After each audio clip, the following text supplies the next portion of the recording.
नमस्कार साथियों, scheme section में आज की हमारी अगली स्कीम है प्रधानमंत्री किसान सम्मान निधि, शॉर्ट में पीएम किसान। देखिए, प्रधानमंत्री किसान सम्मान निधि जो योजना है वो है सेंट्रल गवर्नमेंट की एक फ्लैगशिप स्कीम है। सेंट्रल गवर्नमेंट की अगर कोई भी फ्लैगशिप स्कीम है तो वो हमारी एग्ज़ाम की दृष्टि से बहुत ही इंपॉर्टेंट बन जाती है। चाहे वो आरएएस की एग्ज़ाम हो, चाहे वीडियो की एग्ज़ाम हो, चाहे पटवारी हो, टीचर हो, किसी भी तरह की एग्ज़ाम हो, हमारे लिए वो स्कीम बहुत ही ज़्यादा इंपॉर्टेंट बन जाती है। ये स्कीम ना केवल प्रीलिम्स के लिए बल्कि मेंस के लिए भी बहुत ही ज़्यादा इंपॉर्टेंट है। चलिए हम स्कीम के जो इंपॉर्टेंट फैक्ट्स हैं उनके बारे में चर्चा कर लेते हैं। देखिए, इस स्कीम का जो सबसे प्रमुख ऑब्जेक्टिव है वो किसानों को आय सहायता यानी कि इनकम सपोर्ट प्रोवाइड करना है। इनकम सपोर्ट में जो किसान हैं उनको 6,000 रुपये प्रति वर्ष प्रोवाइड किए जाएंगे। अब जो 6,000 रुपये वो किस प्रकार से दिए जाएंगे, वो किसानों को 2,000 रुपये की किस्त के तौर पे 3 बार प्रोवाइड किए जाएंगे साल में, यानी कि टोटल 2,000 रुपये 3 बार देकर 6,000 रुपये उन्हें दिए जाएंगे। ये जो 2,000 रुपये हैं वो प्रति 4 माह में दिए जाएंगे, यानी पहली किस्त 4 माह पे, दूसरी किस्त 4 माह पे, तीसरी किस्त भी 4 माह पे। इस प्रकार पूरे साल में 12,000 रुपये दिए जाएंगे। ठीक है, इस प्रकार किसानों को इनकम सपोर्ट दिया जाएगा। अब दूसरी बात इसमें यह है कि कौन से किसानों को दिया जाएगा।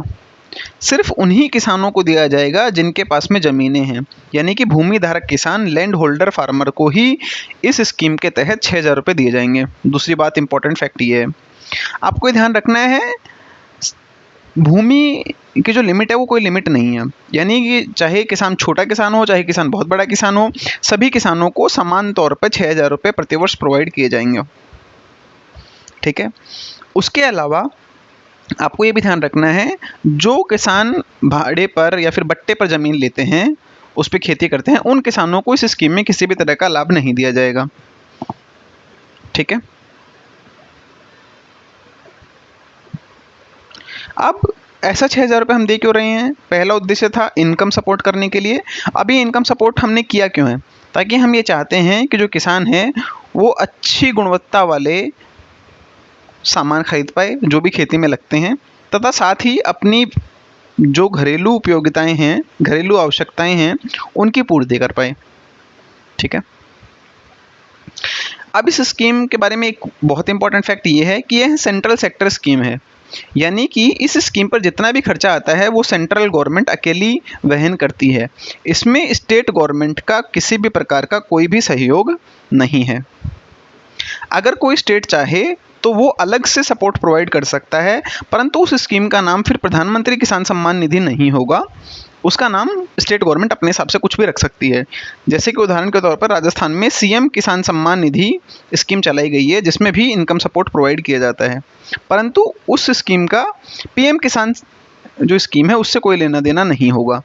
यानी कि पीएम किसान सम्मान निधि जो योजना है उसका सारा खर्चा सेंट्रल गवर्नमेंट ही वहन करेगी। ठीक है, उसके अलावा अगर हम बात करें तो यह सेंट्रल गवर्नमेंट की ministry of agriculture and farmer welfare, यानी कि कृषि एवं कृषक कल्याण मंत्रालय द्वारा चलाई गई है।